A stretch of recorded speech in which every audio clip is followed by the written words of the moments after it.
আমার প্রিয় শিক্ষার্থীরা, আজকে তোমাদের জন্য আমি খুবই গুরুত্বপূর্ণ একটা টপিক নিয়ে আসলাম আহ, গণিতের জন্য। সেটা হলো ত্রিভুজ। আমরা ত্রিভুজ সম্পর্কে আজকে আমরা বিস্তারিত আলোচনা করার চেষ্টা করব, সুন্দরভাবে গুছিয়ে আলোচনা করার চেষ্টা করব, তোমরা যাতে কিছুটা উপকৃত হতে পারো। হ্যাঁ, আমরা সকলেই ত্রিভুজ সম্পর্কে জানি। তবে ত্রিভুজ সম্পর্কে আমরা নতুন কিছু আজকে তোমাদেরকে দেওয়ার চেষ্টা করবো ইনশাআল্লাহ। ত্রিভুজ কি?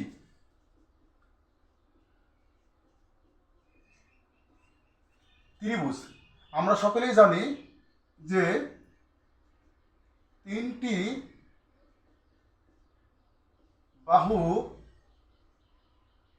বাহু দ্বারা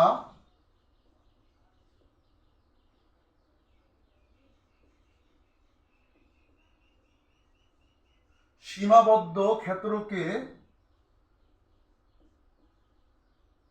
ত্রিভুজ বলে।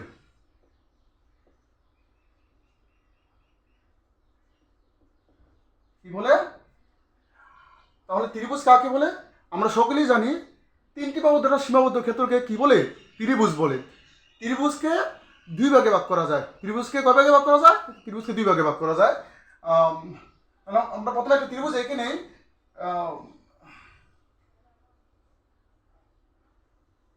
আমরা আনুমানিক একটা এ বি সি একটা ত্রিভুজ এঁকে নিলাম। এবিসি ত্রিভুজের এই ত্রিভুজকে দুই ভাগে ভাগ করা যায়। ত্রিভুজকে কয় ভাগে ভাগ করা যায়? ত্রিভুজকে দুই ভাগে ভাগ করা যায়। এটা হলো কি? বাহুবেদে ত্রিভুজ। এক নম্বরে বাহুবেদে ত্রিভুজ।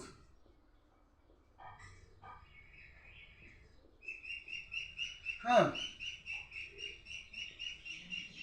দুই, এক নম্বরে বাহুবেদে ত্রিভুজ, দুই নম্বরে কোণবেদে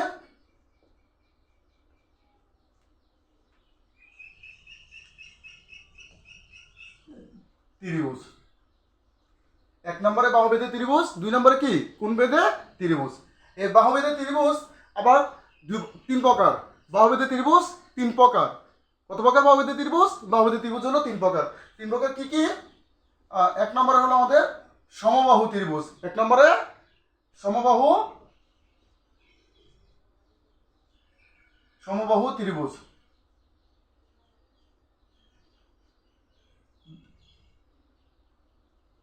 ক নাম্বার হলো সমদ্বিবাহু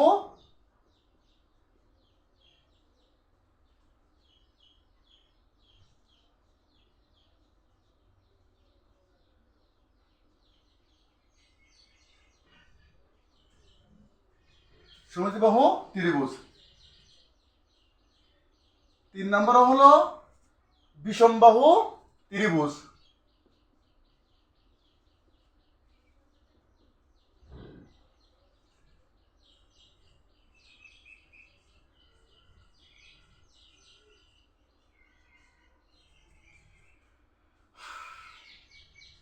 তাহলে আমরা বাহুবেদে ত্রিভুজ কত প্রকার? বাহুবেদে ত্রিভুজ তিন প্রকার। এক নম্বরে কি? সমবাহু ত্রিভুজ, দুই নম্বরে সমদ্বিবাহু ত্রিভুজ, তিন নম্বরে বিষমবাহু ত্রিভুজ। এখন আমাদের কোণবেদে ত্রিভুজ।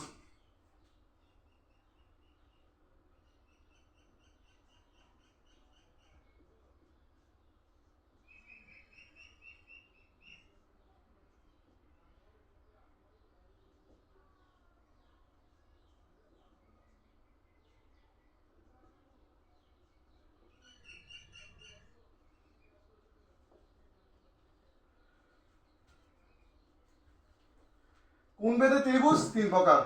এক নম্বরে সমকোণী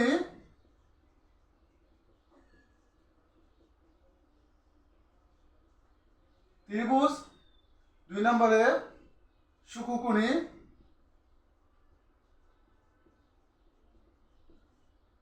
ত্রিভুজ, তিন নম্বরে স্থলকোণী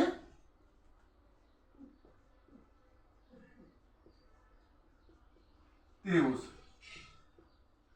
আমরা বাহুবেদে ত্রিভুজ তিন প্রকার কি বললাম? আমরা সমবাহু ত্রিভুজ, সমদ্বিবাহু ত্রিভুজ, বিষমবাহু ত্রিভুজ। আবার কোণবেদে ত্রিভুজ তিন প্রকার কি কি? সমকোণী ত্রিভুজ, শুককোণী ত্রিভুজ, স্থলকোণী ত্রিভুজ। ওকে,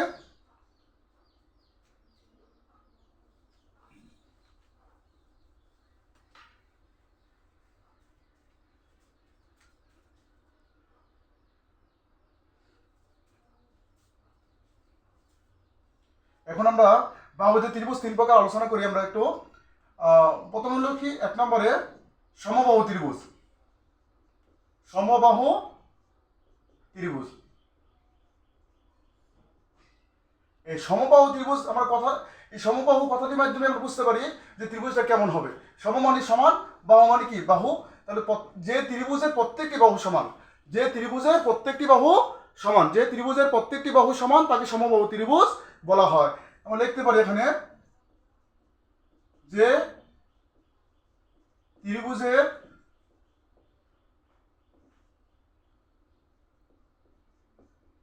প্রত্যেকটি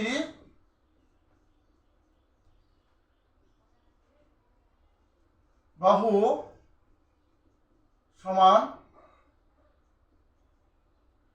তাকে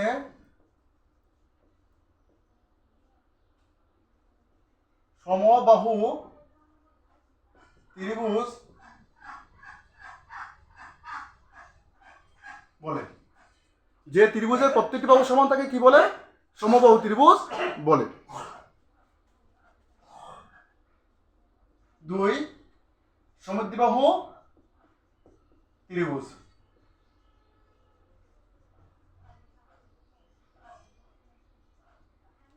এই সমদ্বিবাহু ত্রিভুজের মধ্যে আমাদের সমদ্বিবাহু ত্রিভুজ কাকে বলে এটা স্পষ্টভাবে আছে, আমরা খেয়াল করি। সম মানে কি সমান, দ্বি মানে 2, দ্বি মানে কি 2, তাহলে বাহু মানে বাহু। তো যে ত্রিভুজে 2টি বাহু সমান, সম মানে সমান, দ্বি মানে হলো 2 আর বাহু মানে হলো বাহু বা রেখাংশ। তো যে ত্রিভুজে 2টি বাহু সমান তাকে বলা হয় কি সমদ্বিবাহু ত্রিভুজ। অর্থাৎ আমরা লিখতে পারি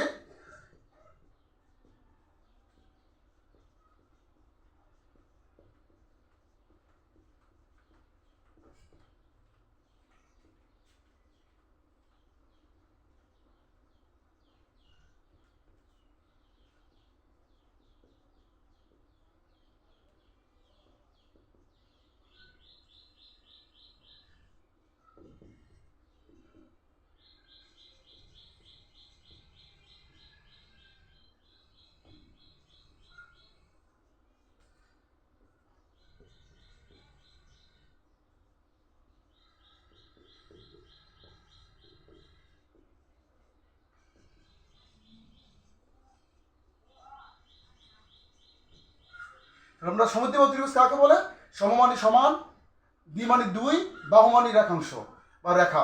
হ্যাঁ, তাহলে আমরা সমদ্বিবাহু ত্রিভুজ কাকে বলে? যে ত্রিভুজের 2টি বাহু পরস্পর সমান এবং ভূমি বৃহত্তম বাহু তাকে কি বলা হবে? সমদ্বিবাহু ত্রিভুজ বলে। এখন আসি আমরা বিষমবাহু ত্রিভুজ। 3 হলো কি আমাদের বিষমবাহু ত্রিভুজ।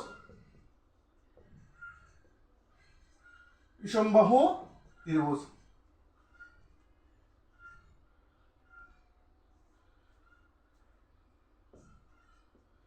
যে ত্রিভুজের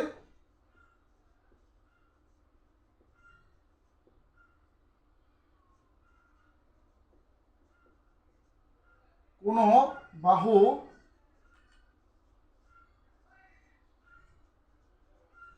সমান নয়, অর্থাৎ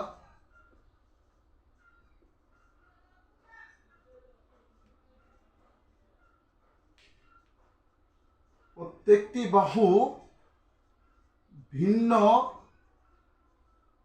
ভিন্ন তাকে বিষমবাহু